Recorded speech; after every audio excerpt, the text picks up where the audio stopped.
Assalamualaikum warahmatullahi wabarakatuh. Di video kali ini saya akan membahas materi mengenai pengantar normalisasi. Oke, langsung saja ke pembahasannya. Pengertian basis data.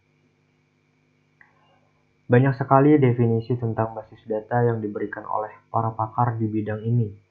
Basis data atau juga disebut database terdiri dari dua penggalan kata yaitu data dan base, yang artinya berbasiskan pada data. Tetapi secara konseptual, database diartikan sebuah koleksi atau kumpulan data-data yang saling berhubungan atau relation, disusun menurut aturan tertentu secara logis sehingga menghasilkan informasi. Selain itu, untuk mengelola dan memanggil query basis data agar dapat disajikan dalam berbagai bentuk yang diinginkan, perangkat lunak yang disebut sistem manajemen basis data atau juga disebut database management system atau DBMS. Nah, DBMS itu database management system. Seperti yang telah dikemukakan di awal, pada bagian ini kita akan mengulas lebih spesifik lagi mengenai sistem manajemen basis data atau populernya disebut database management system atau disingkat DBMS, yang mana adalah perangkat lunak yang berfungsi untuk mengelola database, mulai dari membuat database itu sendiri sampai dengan proses-proses yang berlaku dalam database tersebut, baik berupa entry, edit, hapus, query terhadap database, membuat laporan dan lain sebagainya secara efektif dan efisien. Salah satu jenis DBMS yang sangat terkenal saat ini adalah Relational DBMS atau RDBMS, yang mempresentasikan data dalam bentuk tabel-tabel yang saling berhubungan. Sebuah tabel disusun dalam bentuk baris record dan kolom file. Banyak sekali berkembang perangkat lunak RDBMS ini, misalnya MySQL, Sybase, Microsoft Access, dan lain-lain. Oke, di sini ada istilah-istilah basis data. Dalam penyusunan basis data, ada beberapa istilah yang akan sering digunakan oleh karena itu, kita sebagai objek yang mempelajari lebih jauh lagi tentang ilmu pengetahuan basis data, sepatutnya mengenal yang pertama, enterprise, suatu bentuk organisasi seperti bank, universitas, rumah sakit, pabrik, dan sebagainya. Data yang disimpan dalam basis data merupakan data operasional dari suatu enterprise. Contoh data operasional itu data keuangan, data mahasiswa, data pasien, data karyawan. Nah, di sini ada entitas suatu objek yang dapat dibedakan dari lainnya, yang dapat diwujudkan dalam basis data. Contoh entitas dalam lingkungan bank terdiri dari nasabah, simpanan, hipotek. Contoh entitas dalam lingkungan universitas itu dari mahasiswa, mata kuliah. Itu kumpulan dari entitas disebut himpunan. Entitas contoh semua nasabah, semua mahasiswa gitu. Yang C, atribut atau elemen data.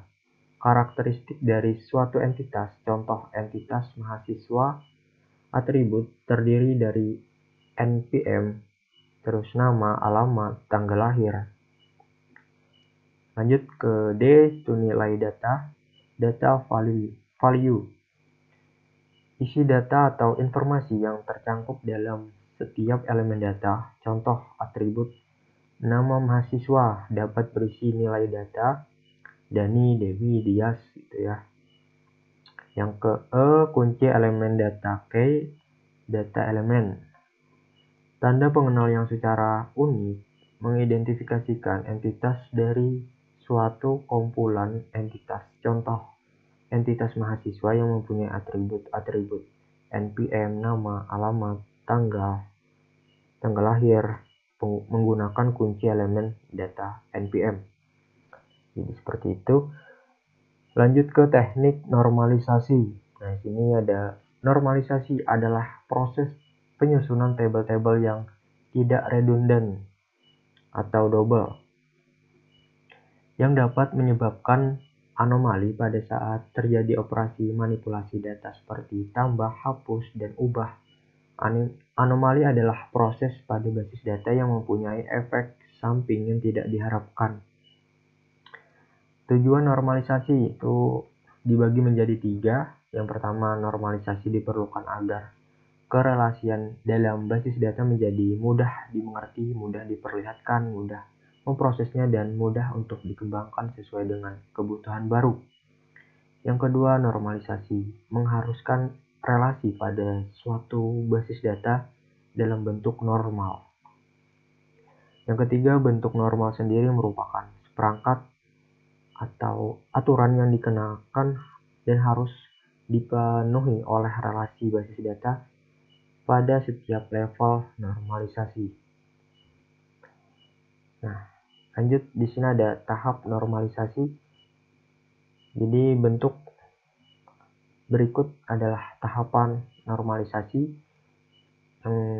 Bentuk norma kedua 2NF adalah lebih baik dari bentuk normal ke-1. Jadi gitu. Bentuk normal ketiga adalah lebih baik dari normal kedua. Untuk kepentingan rancangan database bisnis, bentuk normal ketiga adalah bentuk terbaik dalam proses normalisasi. Sudah mencukupi, dan normalisasi dengan level paling tinggi tidak selalu diharapkan, jadi normalisasi dilakukan sepanjang dirasa sudah cukup normal dengan mengikuti persyaratannya. Oke, yang pertama, bentuk tidak normal. Bentuk tidak normal adalah kumpulan data yang tidak disimpan, tidak mempunyai formal tertentu. Dalam data disimpan apa adanya sesuai masukan yang diperoleh dalam bentuk ini, data mungkin saja tidak lengkap atau tidak konsisten atau terduplikasi. Oke, lanjut yang kedua itu ada bentuk normal ke-1, 1NF. Itu suatu relasi dikatakan sudah memenuhi bentuk normal ke-1 bila setiap data bersifat atomik, yaitu setiap irisan, baris, dan kolom hanya mempunyai satu nilai. Data tujuannya 1NF adalah membangun adanya pengulangan redundansi data, menghindari adanya pencatatan null value, dan menjaga setiap entiti data dari relasi atau perpotongan baris kolom memiliki maksimal satu nilai tunggal. Di sini ada bentuk normal kedua, itu suatu relasi dikatakan sudah memenuhi bentuk normal kedua bila relasi tersebut sudah memenuhi bentuk normal ke-1 dan atribut yang bukan key sudah tergantung terhadap key-nya. Jadi sudah tergantung penuh terhadap key-nya. Oke, ini ada bentuk normal ketiga, 3NF. Itu suatu relasi dikatakan sudah memenuhi bentuk normal ketiga bila relasi tersebut sudah memenuhi bentuk normal kedua dan atribut yang bukan key tidak tergantung transitif terhadap key-nya. Ini yang kelima ada Boyce-Codd Normal Form atau singkatannya BCNF. Itu suatu relasi R dikatakan dalam bentuk BCNF jika dan hanya jika setiap atribut kunci key pada suatu relasi adalah kunci kandidat atau kandidat key. Yang keenam itu ada normal keempat. Jadi normal keempat terpenuhi dalam sebuah tabel jika telah memenuhi bentuk BCNF dan tabel tersebut tidak boleh memiliki lebih dari sebuah multi-value atribut. Yang ketujuh itu ada normal kelima, 5NF, terpenuhi jika tidak dapat memiliki sebuah lossless position menjadi tabel-tabel yang lebih kecil. Jika 4 bentuk normal sebelumnya dibentuk berdasarkan fungsional diferensi, 5F dibentuk berdasarkan konsep joint dependency, yakni apabila sebuah tabel telah didekomposisi menjadi tabel-tabel lebih kecil harus bisa digabungkan lagi atau join untuk membentuk tabel semula. Oke. Jadi kesimpulannya, teknik normalisasi adalah proses pengelompokan data elemen menjadi tabel yang entitas dan relasi.